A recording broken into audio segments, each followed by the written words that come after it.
सवाल सिर्फ भारत का नहीं है, वैश्विक रूप से हम इस मत के हैं कि गैर कानूनी तरीके से जो लोग दूसरे देशों में होते हैं उनको वहां रहने का कोई कानूनी अधिकार तो है नहीं।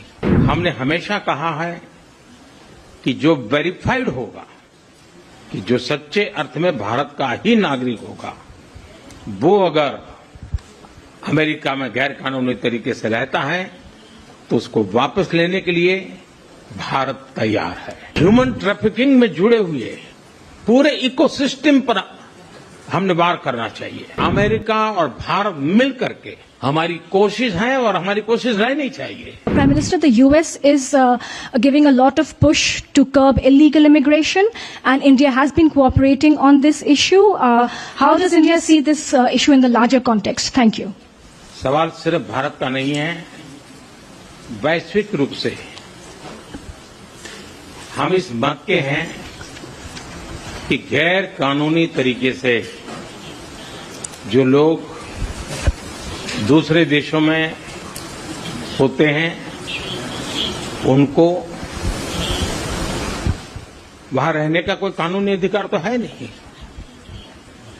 जहां तक भारत और अमेरिका का सवाल है, हमने हमेशा कहा है कि जो वेरीफाइड होगा, कि जो सच्चे अर्थ में भारत का ही नागरिक होगा, वो अगर अमेरिका में गैर कानूनी तरीके से रहता है तो उसको वापस लेने के लिए भारत तैयार है।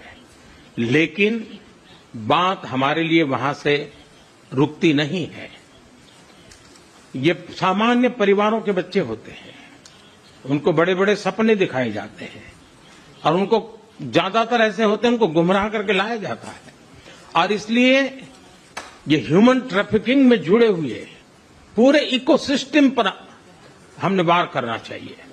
और अमेरिका और भारत मिल करके हमारी कोशिश है और हमारी कोशिश रहनी चाहिए कि इस प्रकार की पूरी इकोसिस्टम को हमें जड़ मूल से नष्ट करना चाहिए, ताकि ह्यूमन ट्रैफिकिंग बंद हो और गरीब लोगों को जो अपनी धन दौलत बेच करके ऐसे बड़े बड़े सपने दिखा करके उनको अंधेरे में रख करके ले जाया जाए, उनके साथ भी अन्याय है।